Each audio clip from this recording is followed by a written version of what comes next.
Hi, I'm Tracy Townsend, and I'm going to be bringing you through this week's top stories around Columbus. First, a local woman is fighting back after she says a Bell Fountain hospital might garnish her wages. We'll tell you about a bill making its way through the State House and how it's all about protecting patients.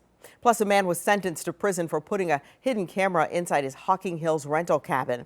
Hear from the judge about why he went beyond the recommended sentence.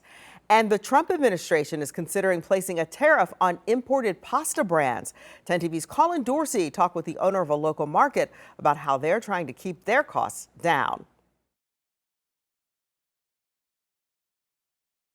I'm saying they shot my granddaughter's windshield out. They shot my neighbor's front window out. Rosa Freeman knows gun violence in her Linden neighborhood. These kids are getting guns from wherever. When someone is injured by a gun, the city of Columbus unveiled a new team charged with finding who pulled the trigger. You believe Zone 6 is safer today than it was yesterday?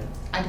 Called the Non-Fatal Shooting Team, in the past 18 months, it reports solving 75% of non-fatal shootings in Zone 6. Prior to the team, the solve rate was 45%. The difference between a fatal and non-fatal shooting can be a matter of inches or seconds. In the 1300 block of Duxbury Avenue, the team responded to a non-fatal shooting that led to 138 criminal charges against 4 people who police say were connected to a string of 9 previously unsolved robberies. In the 1200 block of East 12th Avenue, police say 2 homes were struck by gunfire, 1 juvenile was injured. The team eventually arrested 3 suspects plus 5 others that led them to solve 11 previously unsolved felony assault crimes. 101 total charges and 12 firearms were recovered, and that all stemmed out of 1 non-fatal shooting. People like Rosa Freeman, those results mean something. Would you like to see this non-fatal shooting team expanded in the city? Yes, it need to be. The city says it plans to expand the program next spring to another part of the city. We're going to spend whatever it takes to continue to make Columbus safer. Kevin Landers, 10 TV News. Jason Yard had pleaded no contest to 1 felony count, and both the prosecutor and the defense were recommending a sentence of 4 to 6 years. But the judge went against this agreement, sentencing him to 6 to 9 years behind bars. He called his actions perverted and said they'll have a chilling effect. This may be a renter's worst nightmare. Every renter is concerned about their privacy, and you violated that privacy. A family vacation with a minor child is about creating memories, not destroying them. A family vacation is what brought Alyssa Brads and her family to stay at the Sly Fox cabin at Hocking Hills when they discovered a hidden camera inside the bathroom. That camera recorded footage of me, my husband, and our 5-year-old son while we were changing our clothes on several occasions and using the restroom. The thought of a stranger secretly watching all of us and recording those moments is absolutely sickening and has forever changed all of us. Detectives traced the camera back to property owner Jason Yard, who owned the place since 2019. They found video of more than 50 guests, including 13 children. In court, Yard admitted to hiding the camera. What started as security for my rental property turned into unnecessary curiosity. I knew it was wrong, but the novelty quickly wore off. He told the judge he never meant to record children. I'm a good person who's made a terrible mistake. But the judge said he did not believe him. That is the reason why I am going against the joint recommendation in this case. I think that the joint recommendation of 4 to 6 years goes against the purposes and principles of felony sentencing. I think that this crime is, and the actions in this crime is more serious. The judge saying Yard's crime will have a chilling effect on victims like Alyssa and her family. We can't walk into a bathroom or a rental home now without checking every corner, every device, and wondering if someone is watching again. It has robbed us all of basic sense of security that every family deserves. Jason Yard will also have to register as a Tier 2 sex offender for the next 25 years. Reporting in Hocking County, Carla Rogner, 10 TV News. Life Care Alliance has seen a lot more elderly people who are in need of meals every single day. They deliver hot and cold meals to families.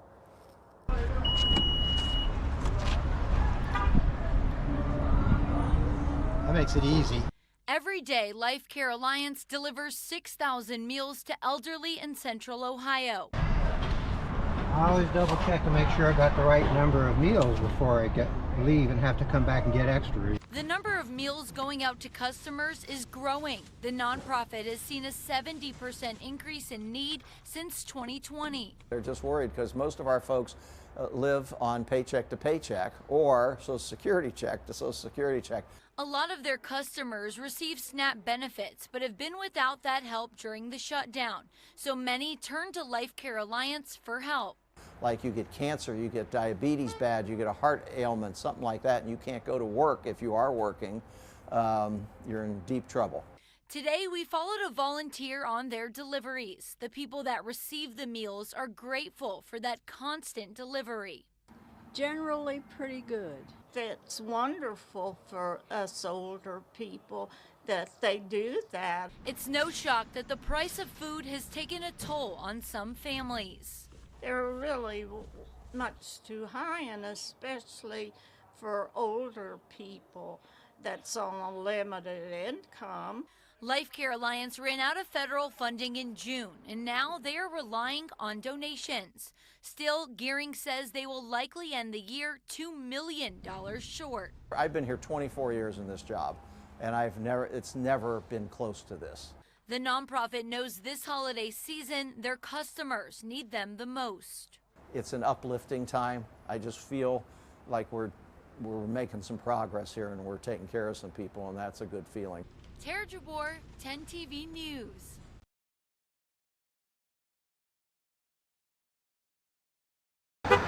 Woke up pissed off and said, let's hold a protest. Heather Graham of Reynoldsburg is angry. Her message, Senate Democrats should stand firm on health care. Absolutely, hold the line. Health care is a human right. I believe that. I think that most Americans agree with that. We elected our Senate to stand for us on those rights, and they have failed us today. Graham is a U.S. Army veteran, but she doesn't have health insurance through the VA. I didn't qualify for it, so I was going to be shopping around for health insurance this year.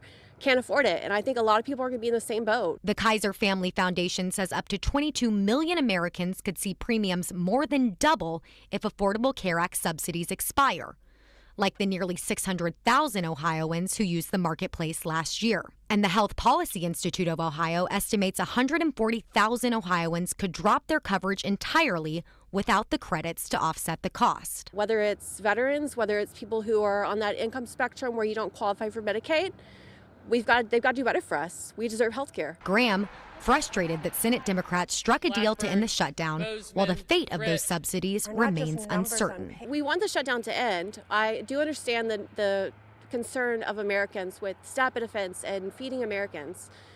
It doesn't have to be a hard line. Trump is acting like there's this hard line where we can't feed Americans while enabling us to have health care. We can do both. Ohio's Republican Senators Bernie Moreno and John Husted voted to end the shutdown, but haven't said if they'll support extending the subsidies. What I don't like about them is that they go directly to the insurance companies rather than to the consumer.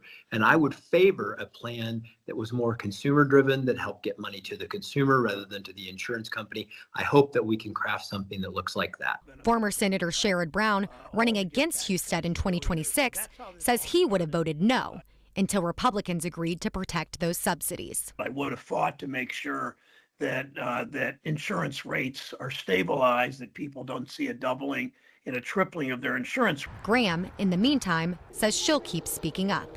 We understand what this is costing people, but the long-term results of this are not worth what they're giving up today. It's not worth it.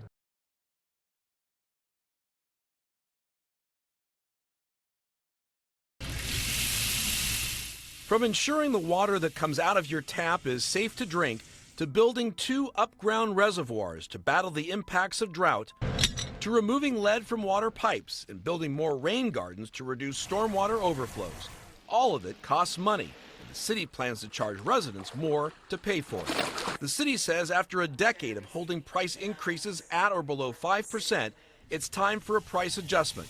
The city blames inflationary costs. The other issue, keeping up with growth. Columbus's population is expected to reach 3 million people by 2050. Here's what the city is asking for: an 11.7% increase for water, sanitary sewers, and stormwater. That translates to more than $100 more per year for Columbus customers who use 165 gallons of water a day. That price would jump to $149 more per year if you live outside the city. If you get your power from Columbus, you could be looking at a possible 13% increase on your bill. The city says it's the first price hike in 18 years for its 19,000 customers. It blames the price jump on the high cost of energy. Columbus plans to use the money to complete its smart lighting project that would install LED lighting for all streetlights in the next 3 years and add streetlights to unlit neighborhoods.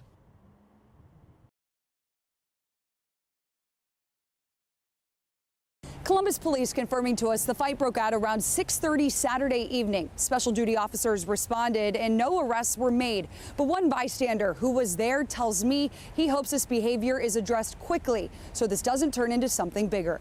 It's real intense and it was scary. Leonard Love says it all happened fast. He was meeting with a business client in the food court area of Easton Saturday evening when he noticed. As I was talking to my client, I seen the youth, they started running past me. Got it, and I looked up and all I seen was a melee of girls fighting first, young girls fighting first, then the boys fighting, and everybody started panicking.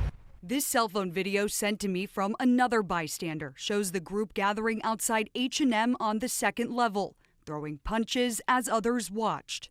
And where are you in this video? You're actually down at the kind of the bottom right corner, Yeah, right? I'm down at the bottom right there. Love says it was chaos. I know something was bad was about to happen because you felt the energy. And at the same time, I just knew I had to get me and my client to safety. I showed the video to another shopper, Christina Jordan. It really goes back to parenting. I have teenagers. I'm very adamant that they stay away from these type of shenanigans. This isn't the first time Easton has dealt with violence. Just last year, a 14-year-old was arrested and charged after a shooting killed another teen there. And the year before that, 2 teen boys, both carrying fully loaded handguns, were arrested during a fight involving dozens of kids. Easton does have security cameras posted throughout parking lots and the mall, but Love says cameras only do so much. He believes a visible police presence will make the real difference. To me, there needs to be more of a police presence on Friday and Saturday because this is not the first time. And if the youth are walking into Easton and they see a bunch of police, it's going to be a deterrent for them, like, oh, maybe we shouldn't fight here. Easton still has its parental escort policy that's been in place since 2020. It means anyone 15 and younger has to be with a parent or guardian who's at least 21 while on the property. Columbus Police says they will be addressing holiday shopping safety in the coming weeks, but just not today. Now, Easton's grand illumination will be happening this Friday, where they will be lighting up that big tree behind me. Hundreds are expected to be in attendance as the holiday season kicks off. At Easton, Bryn Caswell, 10 TV News. If you're looking to buy a new home, you could soon have an option for a mortgage that could save you money on your monthly payments. But experts warn this plan could cost you more in the long run. Fulfilling the American dream of owning a home feels out of reach for many. According to the National Association of Realtors, the average age of a first-time homebuyer is a record high, 40 years old. That's up from 33 just 5 years ago. But real estate agent Steve Smith says the Trump administration's proposal of a 50-year mortgage could help people get their foot in the door of their first home, but he cautions against using it as a long-term option. I think the best strategy for a 50-year loan would be to get in and possibly refi 3 to 5 years down the road, build a little bit of equity. With a 50-year product, you're not going to get a lot of equity. Right now, according to the Columbus Realtors, the median price of a home in Central Ohio is $325,000. Here's an example for those who qualify for a $0 down payment and a 6% interest rate for a 30-year mortgage. They will have a monthly payment of $1,900 and pay about $376,000 in interest. For a 50-year mortgage, that person would save $200 a month, but pay nearly double the interest over time. To be clear, both these examples do not include added monthly payments for property taxes and insurance. And that's lessening the time that you're building equity in your home, which is how you get the real value in your home. Home lending expert Linda Bell worries a 50-year mortgage could prevent homeowners from building wealth. And if you can't build your wealth through home ownership by getting that equity and building that equity and growing that throughout the years, that could be very detrimental, especially with this 50-year mortgage. Smith says while this could be a short-term solution for some, another thing to look out for is the interest rate offered for a 50-year mortgage. That's the unknowns about this new 50-year mortgage rate. Could be a whole point higher than, the going rate of 6.25 now. So if they're within a quarter point, it's a good option. The White House hasn't shared too many details yet about this plan, but it would need to go through a legal process before a 50-year mortgage could be an option. Reporting in Delaware County, Carla Rogner, 10 TV News. No, it's just very chaotic, yeah. Ed Baggage claimed travelers are just grateful they're back home, except for Rhea Chirian. She should be in Cleveland right now. I was originally traveling by Frontier from LaGuardia to Cleveland. And then I got to the airport, booked another flight, and in 2 hours I got to know that the first leg of it was canceled again. She ended up booking Delta to Columbus at more than double the price and now has to get a ride to Cleveland. And not everyone has had that flexibility. I talked with Emily Morrison as she and her friend were driving back from New York City last night after their flight got canceled just to make it to work on time today. Our rebooking that they did, they wanted to fly us out to Washington, D.C. tonight, late tonight, stay the night there, and then fly us home in the morning. The kids are excited. They went last year and loved it, so they're really excited to go again this year. In departures, Kayla Lozier is taking the family to Disney World. The family's flight to Orlando is on time, and to her, that's all that matters right now. In our mind, we're like, well, as long as we get there, we'll figure it out from there. Travel expert Katie Nastro tells me thousands of flights were canceled over the weekend, and even more were delayed. Yesterday was the 4th worst day in the last 2 years in terms of cancellations. There were upwards of almost 3,000 flights canceled. She says airlines are trying to be proactive and work with travelers through these headaches, waiving change fees or giving refunds no matter the level of ticket. But getting all of this back on schedule will take some time once the government reopens. We're likely in for flight disruptions at an elevated level throughout this week and potentially into early next week.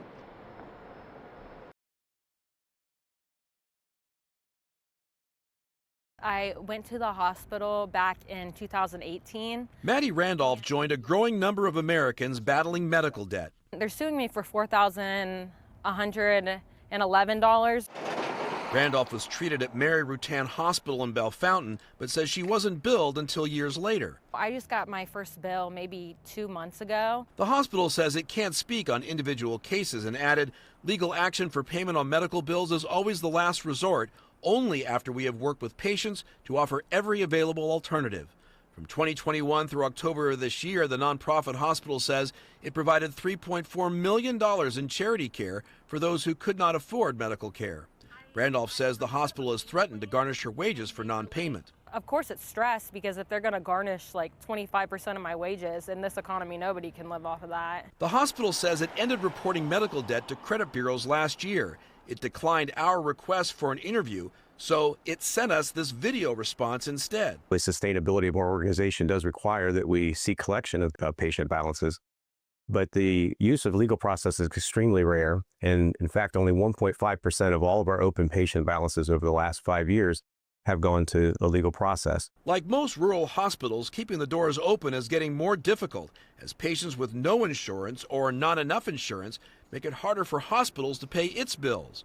Over the past 5 years, the hospital says it filed legal action against more than 3,000 patients, or about 1.5% of its patients' accounts with a balance. The hospital points to several reasons for increased court filings: a backlog of accounts from COVID-19, changes to Ohio law that shorten the time to collect from 8 years to 6 years, and liability laws require hospitals to take legal action against the recipient of medical care first, then the spouse, resulting in multiple filings. 2 Ohio lawmakers, a Democrat and Republican, are uniting to help ease the burden for Ohioans who are drowning in medical debt. Medical debt is the #1 reason why people go into bankruptcy in this country. Democrat Michelle Grimm and Republican Gene Schmidt are co-sponsors of the Ohio Medical Debt Fairness Act. It would do 3 things: prohibit medical debts from going on credit reports, ban wage garnishment, and cap interest at 3%. It currently stands at 8%. All we're saying is you still owe them money, but we're not going to push you to the brink of bankruptcy in order to pay it. The Trump administration says shielding consumers from having their medical debt appear on the credit report is something only the federal government can do, not states. That could impact Ohio's bill, which has opposition. The only people that came out against the bill were the debt collectors. And when I had them in my office, they said, "You don't understand. We might be out of a job." Dr. Vikas Sani is president of the Loan Institute. It's a nonpartisan think tank advancing a more affordable, effective, and fair healthcare system. I don't think hospitals should be expected to solve the problem of the affordability of American healthcare all by themselves. I mean, we have a big problem in this country. The prices are too high. A lot of what gets done is probably not that necessary. As for Maddie Randolph, she's headed to court and hopes she can keep the bill collector away. What's going to happen, do you think, if you can't make these payments? I don't know. I feel like in this circumstance, maybe bankruptcy. She's hoping state lawmakers can throw her a lifeline. Everyone should be able to have affordable health care. Everyone should be able to afford basic needs, and if they're sick, be able to go to the hospital. Kevin Landers, 10 TV News. Those tariffs could cause some pretty big price hikes on those imported pasta brands, Barilla probably being one of the most known. But the owners here at Littleton say that they're trying to make sure that those cost increases aren't passed on to their customers. A step inside the sliding doors, customers will find aisles and aisles of carefully curated goods, from cheeses to fine wines.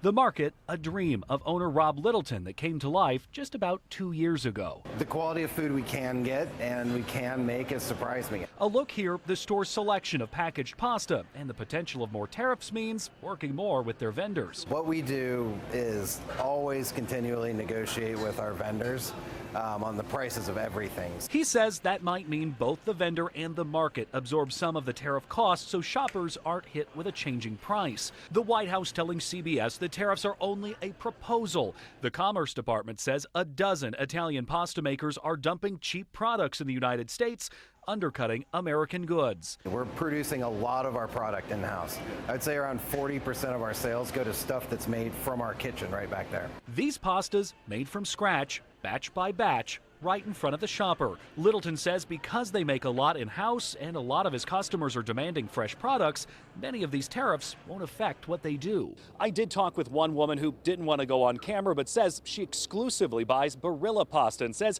if the price goes up too much, she'll just have to change brands. In Upper Arlington, Colin Dorsey, 10 TV News. Rita, how old are you in this photo? I was 24. With her bright eyes, big smile, and contagious laugh. At 98, Rita Barnett hasn't missed a beat. Nobody's perfect all the time. We are, right? Keeping our secrets. Yeah. Rita is spending her later years surrounded by family and friends at her Grove City senior living home. If all else fails, take a nap. She loves to walk, read books, and reflect on some of her fondest memories. Went to Paris a couple times. Rita took me back in time to the 1940s, page by page. That's me in full uniform. Rita had a verve for life she still carries now. After graduating Syracuse University's nursing school, she made the bold decision to enlist into the Army. We were young, enthusiastic, did whatever needed to be done, and loved doing it. And unfortunately, love of country kind of fell in there too. She spent her early 20s nursing Korean War soldiers back to health. Those poor kids, they were younger than I and younger than my team, but in such pain. And through the hard work and long hours, Rita managed to squeeze in, falling in love. She met her husband Bob at the hospital, who was also in the Army. Is this Bob? That's Bob. He's good looking. He is a kind of a cute kid, isn't he? Within 5 weeks of meeting, they married. Soon after, both Rita and Bob were deployed to Germany. I think this was taken in Stuttgart. Their mission, helping the Germans rebuild their hospital system post-World War II. We were trying to employ all the Germans we could to get the German economy back on track. Rita honored for her service today among 20 other Grove City veterans. One nation, Joining the military, she says, was the best decision she ever made. Everything that we have done was based on what we experienced in the military and loved it. Rita and her husband's service didn't just shape their own lives. It inspired generations to follow. Their son went on to serve in the Air Force. 2 of their grandsons became Army majors after graduating from West Point. And even their granddaughter felt called to follow in her grandmother's footsteps. You realize your country is so important. Everything you do affects your country. So just be mindful of it. We'll go through here. And while Rita stays mindful, she keeps her sense of humor too. Many emotions come rushing back every time she sees her old service photo hanging. Makes me laugh that I have lived so long. But the dignity and purpose that a life of service gave her always shines through. Very few regrets. Very few. From all of us at 10 TV, we thank you, Rita, for your service. That's a wrap on this week's edition of Around Columbus, your look at the stories shaping Central Ohio. Thanks for spending time with us. Stay safe, stay informed, and we'll see you next time. Don't forget, you can always get the latest updates on the go with the free 10 TV News app.